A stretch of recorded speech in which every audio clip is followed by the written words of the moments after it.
We're going to have fun today with music and spirituality. I want to thank my Unity family for inviting me to make this presentation. Reverend Karen said, she came up with the idea. She said, Randy, why don't you come and talk with Unity about music and spirituality? And I said, I paused, of course. I said, okay. She gave me a long timeline, many months. And so I had a long time to think about it. Now, the problem about having many months, of course, is that the longer you think, the more stuff you want to say. And at Unity, right, maybe 25% of you don't like to go, too long on stuff. So this is Unity. This is not the Baptist church. You know how you go into the Baptist church, hallelujah, you'll be in church for 2 hours, right? So at Unity, though, man, you got to really get it down to size. So sometimes having time is not a good thing, So we had to get it down to size. But anyways, it's great being here. And it's easy to do this, though. It is really easy because I'm a part of this family, and I just feel a really strong feeling with, so for Michelle, for example. So when Michelle said she was going to do the music, that really made it a lot more easy, right? Because Michelle and I have worked together. I wrote a play, one of the plays I wrote, 92 Grove Street, and I met Michelle here. And Michelle's a wonderful actress, and she's a director, and she does all kinds. She's a very busy woman. And she, just worked up a wonderful Road Theater Company. Yeah, she did 92 Grove Street. Yeah, and so that was good. And it was just wonderful working with her. So when she does stuff, I'm in, right? So yeah, so we good. And the choir, I want to thank the choir, and it's a wonderful choir. Right? All right, so now I'm thinking in threes today, right? So we're going to do music and spirituality. What does she have up there? Oh, so she has it. So she moves me right ahead, right? Because she knows about certain people in here. They got to get the time thing going. So I'm thinking in threes. So the first part of the presentation, right, if you're going to do a talk on music and spirituality, you got to say something about what music is and what spirituality is, right? I have to do my due diligence there. Yeah, I hope I don't bore you on that, but I have to say just a little bit or something. And then the second part of the presentation, we got a wonderful piece that brings together, these ideas of music and spirituality in a setting that is remarkable, and it's unplanned, it's spontaneous. And I like that idea of music and spirituality coming together in a very spontaneous way. It's not something you plan. It's something that happens. And so we have this piece that we're going to show you about how that works. And then the third piece is truly unplanned. And so let me just give you a little taste for that before we go forward about how I was inspired to do this presentation. I'm inspired by a seminal recording by jazz artist, jazz giant, jazz saint, John Coltrane, who in 1964, with his remarkable quartet, recorded this album, A Love Supreme. How many of you in the audience have heard of A Love Supreme? Oh, okay. So we've got about 20%, possibly 20. 1964 is a long time ago, isn't it? I was a teenager in 1964, but I said, a lot of folks, I said, 1964, that's over 50 years ago. I'm getting old, So I'm really glad to be here with you today, So this recording, they say it's jazz, but it's not really jazz. It's, it's a prayer to God. It's his prayer to God. It's a love supreme.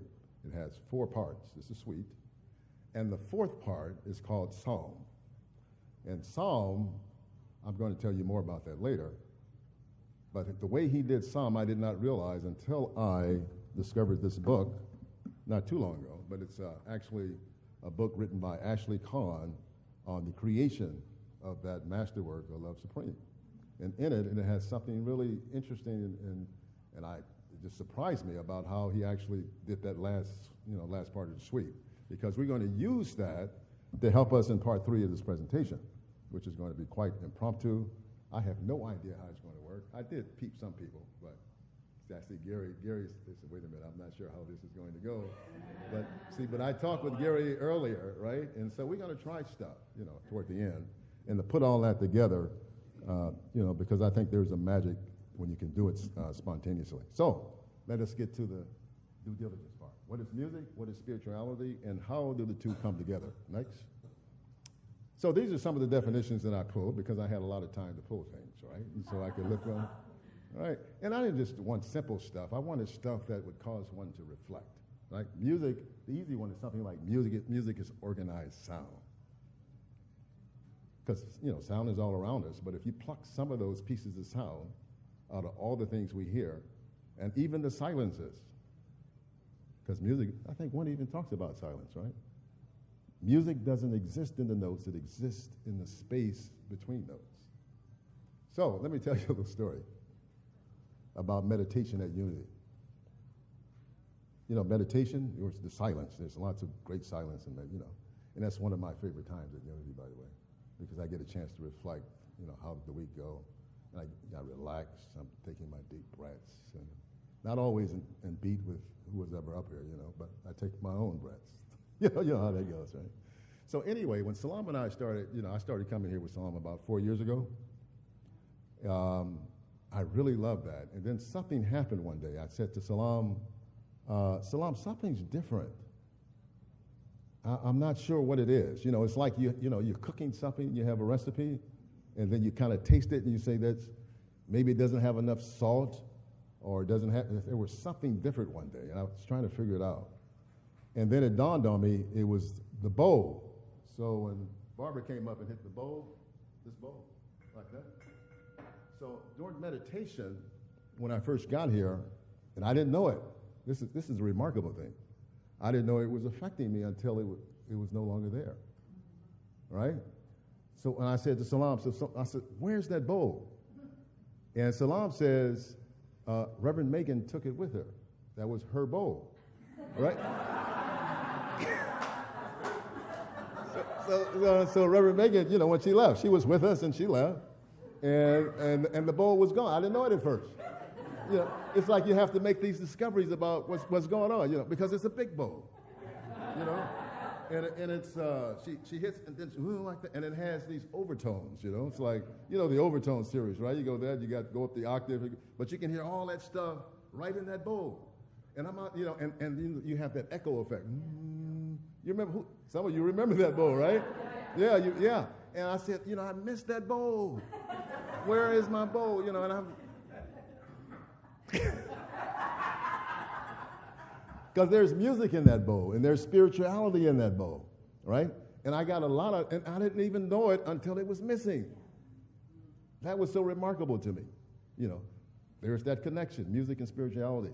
And even in the silence, you have that, right? Because if you think about it, John Coltrane. Because I'll be using John Coltrane throughout. Not directly, but indirectly, because he's influencing me. So when John Coltrane plays, he plays like a sheets of sound. He starts with like all sound. And then the way you create music, you add a little space in the sound. Because he plays lots of notes, but he creates space in the sounds. Then his old buddy, the guy he worked for back in the 50s, right, Miles Davis. You ever hear Miles Davis? Yeah. The great Miles Davis, right? Well, John Coltrane played with him for several years. They had a good time together. So, but Miles, the way Miles Davis plays, he starts with the silence. And he adds notes. The pretty notes, he says, right? So there's a contrast between their styles, and that's why they work so well together, right? Notes in the silence. And of course, the second with music is the universal language of mankind. That one moved me. I'm not going to talk about it. Think about it for yourself. Enjoy it. Next. What is spirituality? Now, that's an interesting one. I had one book that says, well, people really are really not sure what spirituality is, but there's something about sensual, well, anyway, it's the whole thing about there's the sensual stuff in our life. That is the things that we can perceive through our senses. We can hear something, we can smell something, see it, feel it, and what did I miss? Taste, right?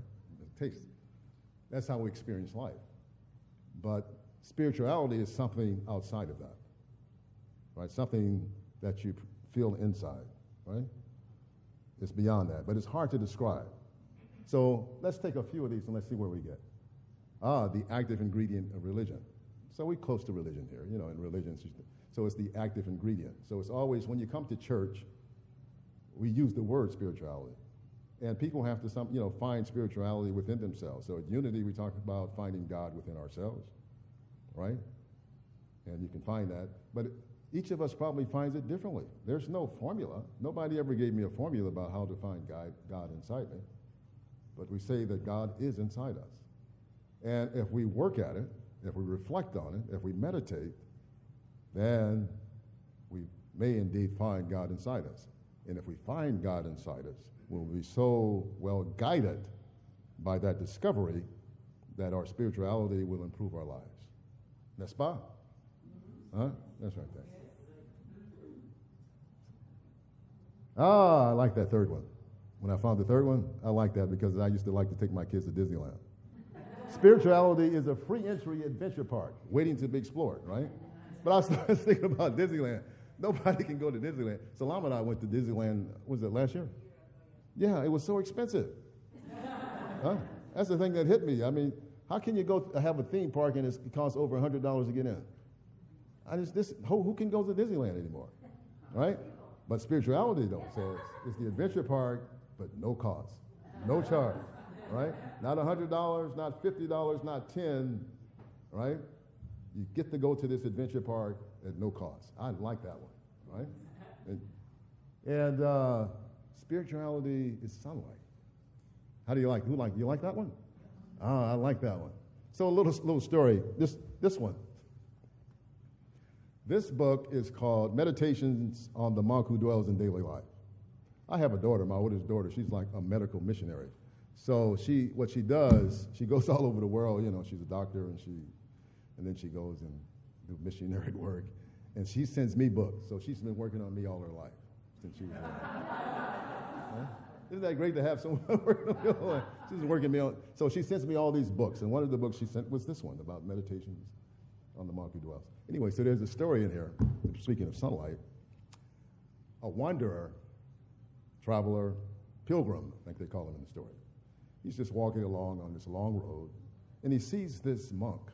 And the monk is overseeing the construction of a monastery, he thinks, right? So he goes up to the monk, he says, "Oh, isn't it wonderful they're building a monastery here?" And the monk says,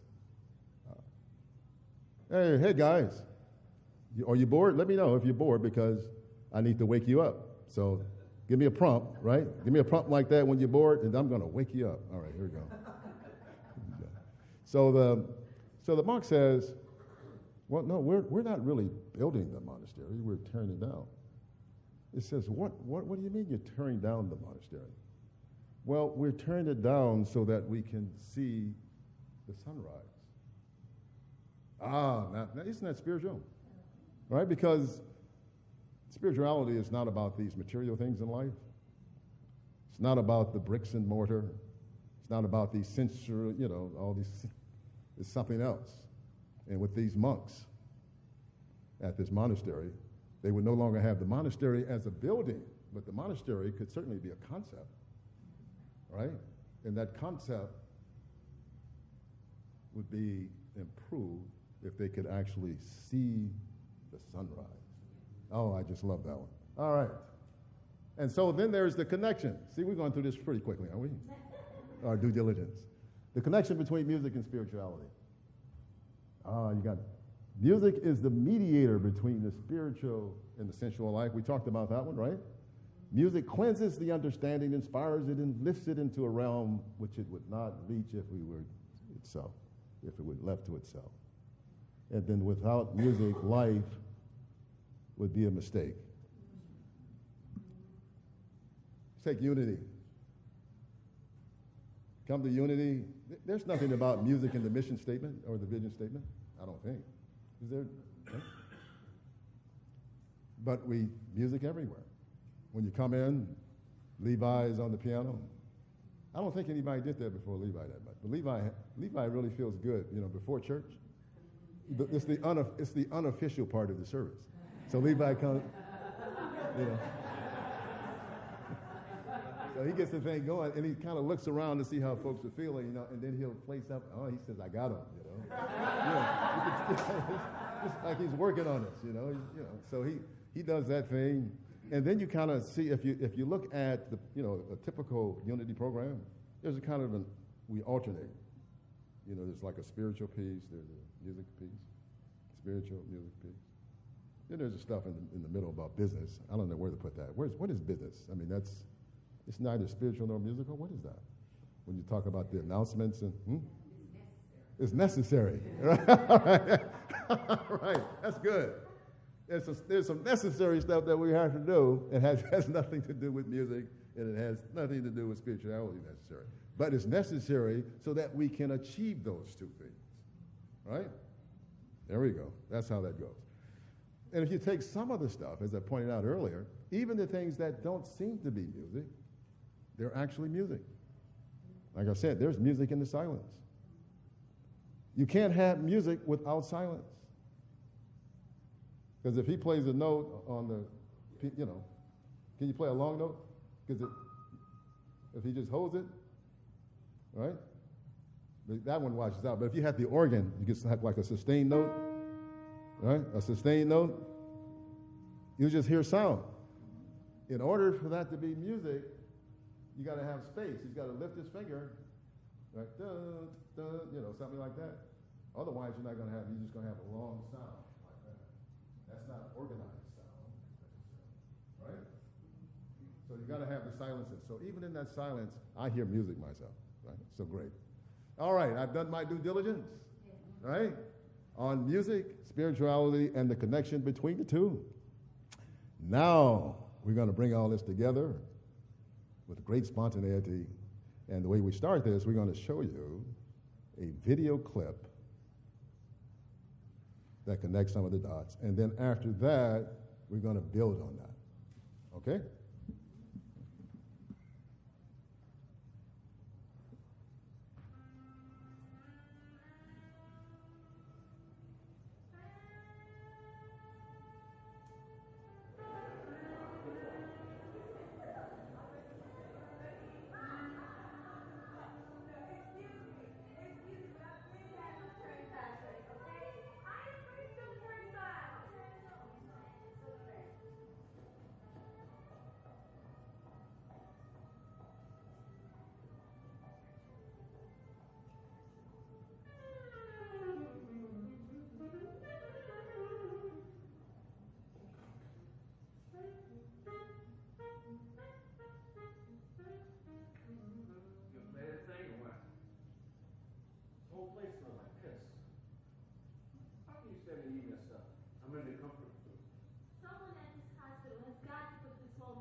at least for me, But clearly it's spontaneous. If you've ever been to New York and you've ever been to the subway system, there are all kinds of people, people finding their ways, people wanting to contribute, do things for other people. And so on that particular day, we had the young lady and the cantor and the saxophone player. Somehow, all of that came together, and it stopped all the mundaneness that was happening in the young ladies. Everybody had to take a pause. Even what's his name? The actor Sam. I can't think of his Sam. Rockwell. Sam Rockwell. Yeah, great actor, right? He happened to be in that one eating. He has to stop. Everybody has to stop. And Sam, he says only in New York, and we have the great diversity. We've got all the different races, and everybody's there. All that difference, and it comes together. Just like unity, it embraces all faiths, right? And that was wonderful. So we're going to try to do something like that too. Now that gets me back to John Coltrane, because we're going to try to do something special for unity to take this out. Part 3 of my suite. So now John Coltrane on the psalm. Let me put this down for a second. On that psalm, how musicians, Levi, they have music, right? If you go to a gig or something, or you go to a recording session, you get music. You get sheet music, just like the choir. I had sheet music, right? And Coltrane, for that fourth part of the suite, he didn't give anybody anything. He didn't have music for himself either. Now you hear, if you go and listen to it, you hear music. But what Coltrane had in front of him, he had this song. He called it "A Love Supreme" that he wrote. Just words. He had words. And he put those words in front of him, and he played what he felt through those words. His voice being the tenor saxophone, right? And it's, just a little piece of it says, "A love supreme, I will do all I can to be worthy of thee, O Lord. It all has to do with it. Thank you, God, peace." And he just goes on, and it's like a litany. It is this prayer to God.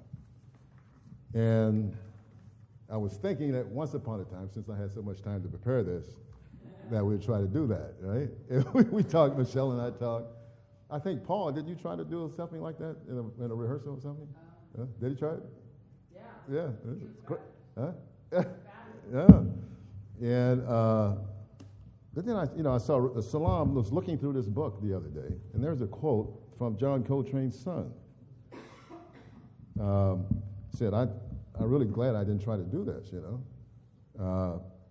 He says, his name is, by the way, is Ravi Coltrane. He's named after this great sitar player.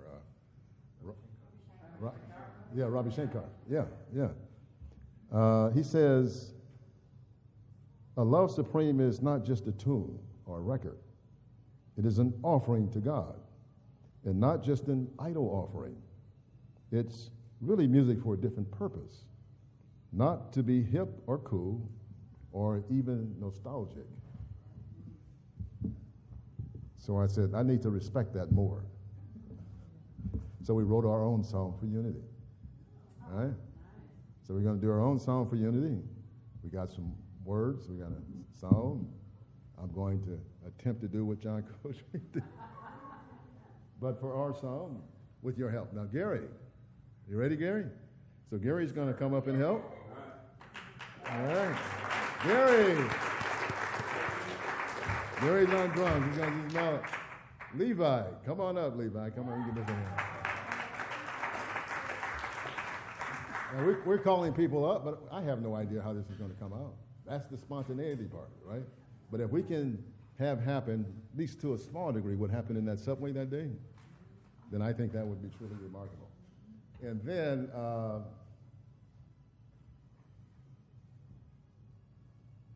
may call someone else up.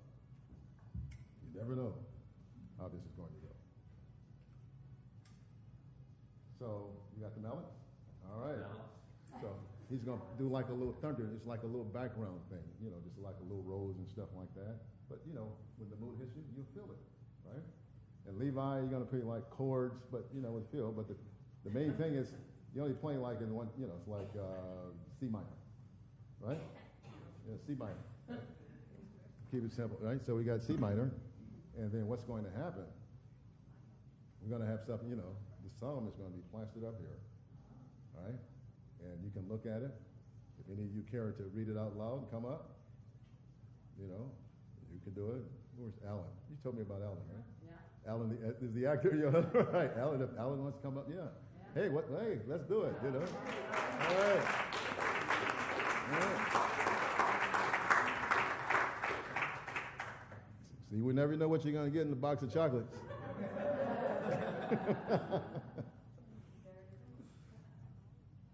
All right, so here we go. So Alan, your job is to just read it, and we'll play. I play it on the saxophone. You read it first, and then I'll play it, and then you guys, kick, So you want the mic? You got a loud voice. All right, here we go. I want to give you the mic. There we go. Yeah.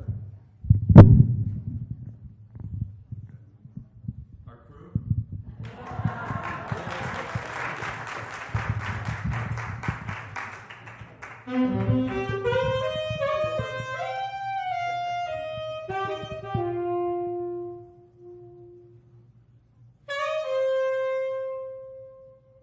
For my Unity of Pasadena family. For Reverend Karen's leadership and resounding message of hope, love, and peace. For Helen, Michelle, Trish.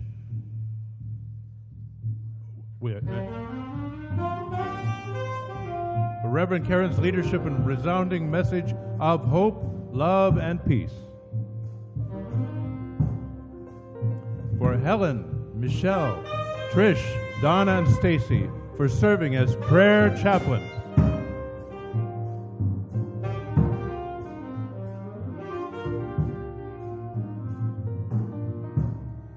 For Angela, Dorothy, Felice, Gary, Greg, Levi, Marguerite, Michelle, and Sandy, who weekly blend into the sounds of their voices and instruments to an accenture and mediate spirituality.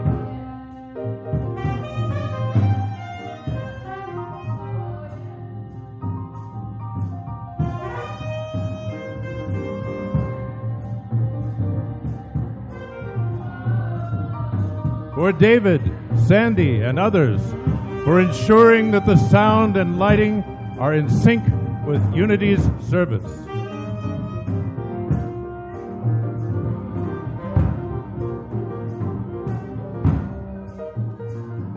For Gary, Grace, John, and Paul, for giving of their time to guide Unity towards its glorious future.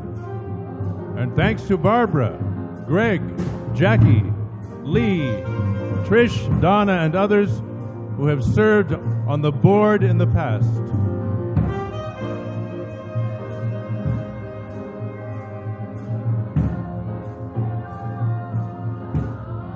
For Anne, my Unity mom, Donna, Grace, Larry, Trish, and others, among other things, greeting attendees and collecting weekly offerings.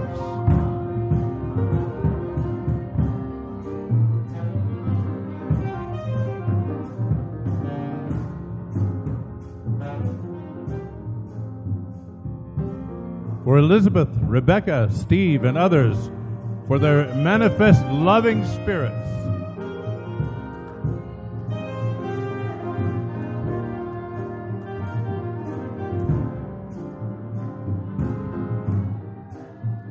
Especially for Salem, whose ever-glowing spirit ceaselessly enlightens my inner spark of divinity.